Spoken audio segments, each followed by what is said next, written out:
After cutting the pieces, I put the two pieces together on the ironing board. And if you notice, my ironing board has a line and I line them up. And right now, if you think this is one piece of fabric, that's great because it should look that perfect. But here's the two pieces that are separate. Now to get a nice join on this, I'm going to roll this guy out of the way for a second. And I'm going to turn this one up at 1/4 of an inch. Now when I do that, I'm going to have this little tail thing up here, and that's fine. That's just fine. Now you can measure this seam to be really precise with your seam gauge, but frankly I've seen so many 1/4 inches on this project that I'm pretty sure I can eyeball it. So I'm going to iron it with the seam like that. And of course you know I'm going to use Steam-A-Seam in this case to bind it. So I'm going to put my Steam-A-Seam piece right there. And then I'm going to put this piece back, and again I want it to look like it's one piece here on the ironing board, because if I can get it to look like one piece here, then I'm going to be able to stitch it as one piece and it's going to look great when I put it all together. You do it on the bias like this, by the way, to add strength to the fabric. If you just did a straight edge and binded them together, the bond wouldn't be quite as strong. So as you can see, it takes a little bit of working, but it's worth it in the end. So I'm happy with that. This takes about 5-6 seconds for it to have enough bond for me to stitch. And now I'm gonna clip off this little tail, and always watch the tip of your scissors because you're kind of concentrating on what you're cutting, but sometimes if you're not watching, your tip will be cutting something you don't want to cut.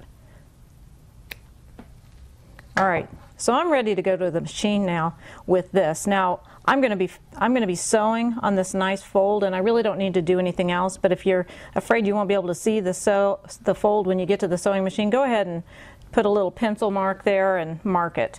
But now we're ready to stitch this piece and put it together.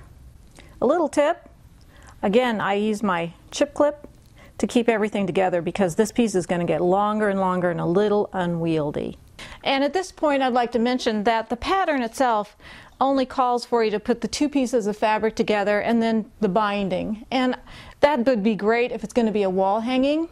But I'm going to make the assumption that this is going to be used as a blanket, and so I'm making it really heavy duty. So not only did I secure the grid, which is the 12 squares, but then I outlined every one of the designs so that I made sure that it was very secure. Now just like the grid, I worked from the middle out. And it was a process, pretty lengthy. Allow yourself a lot of time if you're going to do it that way to lay it out. I even ironed it sometimes when it seemed to need it, and rolling it up to be able to find the work surface that I needed, and then sewing the piece and then bringing it back. So it is a lengthy process, but let me show you what it ends up looking like on the back. Oh, another surprise I have for you, or at least for my sister, is I took it down to a t-shirt shop before I had it all secured, and I had her put an inscription on here for my sister's 50th birthday. Anyway, it now has an outline and kind of its own design on the back. I think it's pretty in the fleece, but you can see where I've outlined every one of the designs of the t-shirts. After that,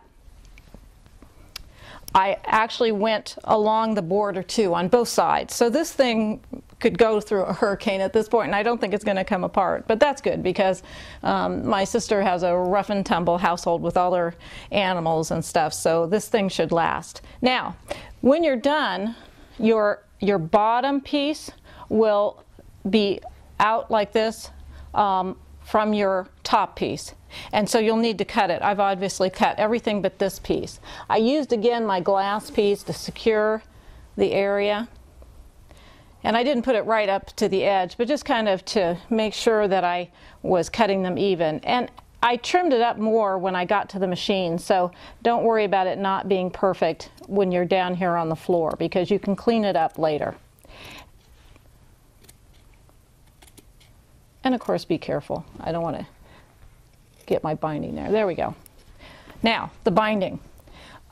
Remember that we joined several strips of material together with a 45-degree angle for the binding.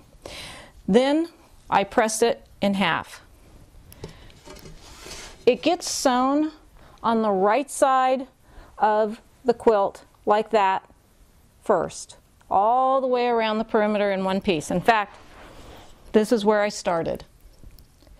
And then I went all the way around once and did it that way.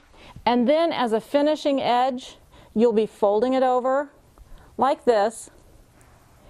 And you can either just stitch it along here, or what I experimented with, let me show you my test piece here, is doing a zigzag stitch. Now I thought about doing it in a contrasting thread, but I decided that if I made a mistake it'd be really obvious. And so I did it in the same color thread as the binding, and I think it works really well. I'm really happy with it. So I'll be finishing it out that way.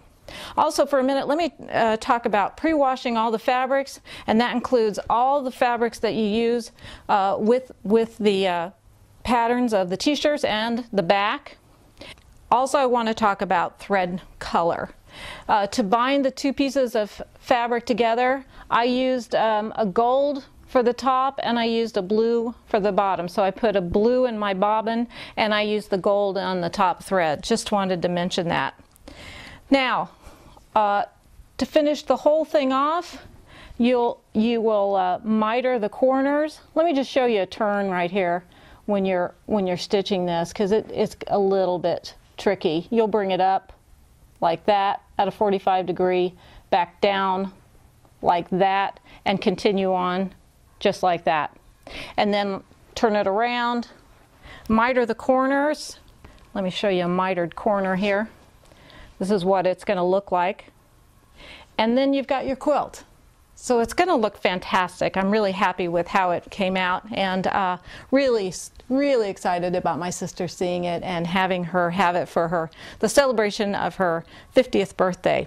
You know, one more thing I wanted to mention is I decided that this was quite a process, and so I recorded a lot of the pictures along the way for my sister, and I have a little album called Lizzie's Quilt, and it talks about how it came together, how I got help from my family, I got help from her son, just different things to let her know the process of her quilt coming together. And I hope that it stays with the quilt and it becomes they become a pair together. Anyway, I hope you have enjoyed learning more of behind the scenes on how to make your own quilt, and specifically how to make a t-shirt quilt. I certainly have enjoyed the project and having you come along for the ride.